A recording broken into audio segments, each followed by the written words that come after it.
مكالمة الواتساب أكثر أمانا من المكالمة العادية؟ خل أوضح النقطة. أكثر أمانا من ناحية شنو؟ شوف، كل المكالمات العادية مو الواتساب هذه سهل على الدولة أن تراقبها، فهي أمان الواتساب من خلال الدولة. لكن إذا الدولة أو الحكومة أو الجهة المختصة تبي تراقب شخص تقدر تخترق الواتساب وتسمع مكالماته. اختراق الواتساب مو صعب. تطبيق الواتساب من التطبيقات اللي وايد لها طرق للاختراق.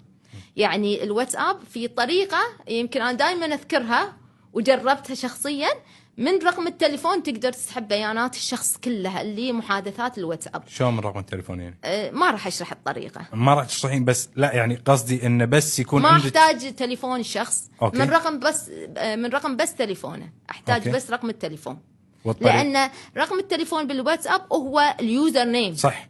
هو صح. أنت تقدر تتكلم فمن اليوزر نيم تقدر تسحب البيانات في بعض الطرق. فالواتساب فالناس عبالها يعني مكالمات ما نقدر نتجسس على الواتساب، لا نقدر نتجسس على الواتساب. تابعوا الحلقة كاملة على منصاتنا Studio 8_Kuwait على يوتيوب، سبوتيفاي، أبل بودكاست.